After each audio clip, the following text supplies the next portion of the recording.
मुतासरीन ने पुलिस की गैरत के खिलाफ एहतजाज किया। हैदराबाद किंग्स कॉलोनी के करीब शास्त्रीपुरम में बड़ी तादाद में पुलिस अहलकार तैनात किए गए थे और गैर कानूनी तरतीब कायम करने की शिकायत के बाद बिल्डिंगों को मुकम्मल तौर पर हटा दिया गया था। पुलिस ने डिजास्टर मैनेजमेंट गाड़ियों के साथ जेसीबी और दीगर आलात के साथ जेर तामीर ड्यूप्लेक्स इमारत को मुनहदिम कर दिया। लेआउट में मौजूद दीगर ढांचों को भी मुनहदिम कर दिया। इस पर ज़मीन के मालिकान के साथ साथ प्लॉट खरीदने वालों ने एहतजाज किया। इन्होंने सवाल किया कि हाईकोर्ट के इल्म के बगैर तामीरात को कैसे गिराया जा सकता है। मुतासरीन ने नतीजा अख्ज़ किया कि ये कोई लेआउट नहीं बल्कि एक फैमिली प्लॉट है। पुलिस ने वाज़ेह किया कि वो हाईकोर्ट के हुक्म पर ही गैर कानूनी तामीरात गिराएंगे। इस जगह के मालिकान की जानिब से सहाफ़ियों से बात करते हुए मुतासरीन का कहना था कि वो पुलिस के जोश के बारे में हाईकोर्ट में फैसला करेंगे। This illegal demolitions have been taken by this authorities. The brief facts of the case of my clients, Mr. Ali bin Mohammed Baikam, holds valid court orders that the property belongs to them, and any of the authorities shall not interfere with their position. And the authorities were also further directed to strictly follow the due process of law before they interfere with the position, or even at least if they carry out any demolition drive. But and this order were passed by the Honorable High Court, which were not even challenged by way of any writ appeal. ये orders को challenge भी नहीं किया गया था कहीं पर भी, and without challenging the orders or without following the due process of law, and without even issuing notice to any of my client, the authorities have illegally carried out this demolition drive early morning.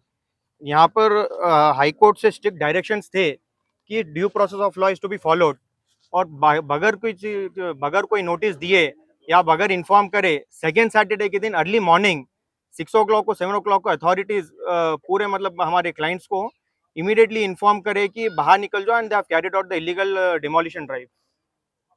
ये order को कहीं पर challenge भी नहीं किया गया था, which means that the orders are still valid even on date. Second Saturday के दिन ये इलीगल डेमोलिशंस किए गए हैं। ये सालों से हमारे क्लाइंट्स पोजीशन होल्ड कर रहे हैं, सालों से हमारे क्लाइंट्स का ही पोजीशन है, ये टाइटल भी इन्हीं का है। इसके बावजूद भी अथॉरिटीज के खिलाफ ऑर्डर रहने के बावजूद भी हाई कोर्ट के ऑर्डर्स को नजरअंदाज करके डेमोलिशंस किए गए। सो ये in utter violation of the orders passed by the honourable high court, this illegal demolitions have been taken by the authorities. Authorities का काम है to safeguard the interest of the public, but इन लोगों इनका illegal तरीके से ये डेमोलिशंस किए गए। सो ये सुबह सुबह without even issuing any notice. क्या लगता है आपको ये एफटीएल लैंड इतने दिन से जो चला है, आज जो इशू करने का क्या मतलब हो रहा है? ये बस देखिए मेरी एक क्वेश्चन है, काफी देर से जो काम हुआ कितने दिन गवर्नमेंट क्या करी, फिर उसके बाद अचानक ये दिन आके सोने का मतलब ये सब ये बस आसपास के लोगों की मिलीभगत है। ये आसपास के लोगों की मिलीभगत है। जब authorities were part of this case, अगर इन लोगों को लगता है कि ये एफटीएल लैंड है या कुछ और इलीगल मतलब इसके अंदर कार्रवाई की जाती थी, तो अथॉरिटीज का काम ये था कि कोर्ट को इन्फॉर्म करना था bye way of filing counter. आपको कुछ भी ऐसे इन्फॉर्म किया नहीं गया कि ये बिल्कुल भी नहीं, किसी चीज का भी कुछ भी इन्फॉर्म किया ही नहीं था। और ये ऐसा नहीं था कि मतलब हाई कोर्ट में केस डालते कि ऑर्डर्स आ गए थे। None of the authorities appeared in the high court. उन लोग अपीयर भी नहीं हुए और उन लोग काउंटर्स भी नहीं फाइल करे। एफटीएल का इशू रहता था या कोई और चीज का इशू रहता था, they should have brought to the knowledge of the high court.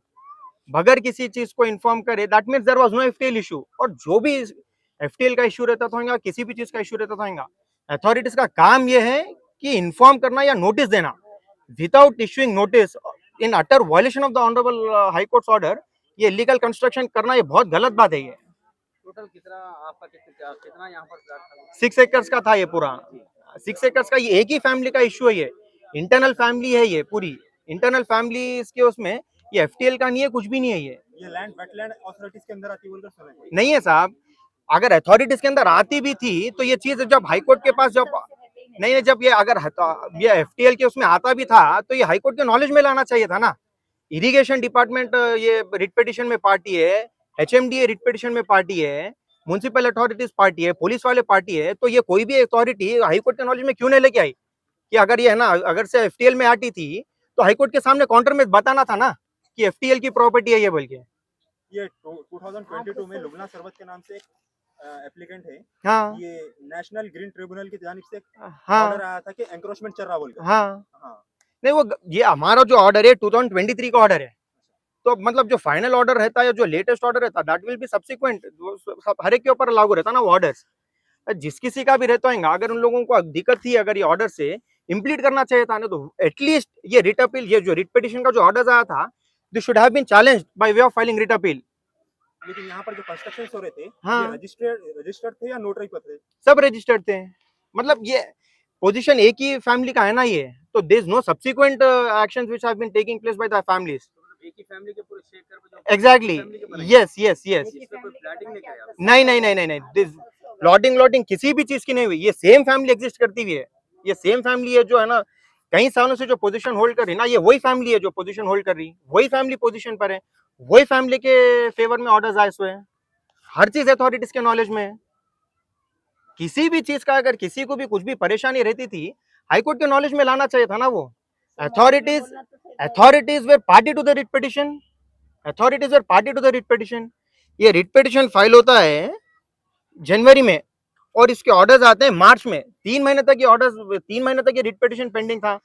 3 months the high court has given opportunity to file the counter, but none of the authorities or none of the respondents, कोई भी किसी भी चीज का counter file नहीं करते हैं, किसी भी चीज की धिक्कार नहीं करते हैं हाई कोर्ट में, किसी भी चीज का वो बताते नहीं है। हाई कोर्ट ऑर्डर्स पास कर देता है। ये ऑर्डर्स पास हुए भी कब देखिए, 28 मार्च 2023, ऑलमोस्ट ऑल 1.5 साल से ये हाई कोर्ट का ऑर्डर्स है, सबसिस्टिंग है। अगर ये हाई कोर्ट के ऑर्डर्स को लेकर अगर कुछ परेशानी रहती थी तो रिट अपील फाइल करते सकते थे, रिट अपील भी फाइल नहीं किए। That means even as on the date the order is binding upon all the authorities, be it irrigation department, be it the HMDA, be it municipalities, be it the police department। इतने लोगों के खिलाफ ये order binding रहते हुए भी आज सुबह सुबह सेकंड सैटरडे का दिन रहते हुए भी 6:30 बजे आके डेमोलिशंस कैरी आउट करते हैं। फिर ये जैसे कि आप अभी बोले 2023 में ऑर्डर पास हुआ था, तो Yes. आप लोग कुछ स्टे वगैरह कुछ लाए थे क्या? ये हम लोगों के फेवर में चना साहब, ये ऑर्डर हम लोगों के खिलाफ, हम लोगों के फेवर में ऑर्डर रहने के बाद हम लोग क्यों स्टे लेके आएंगे?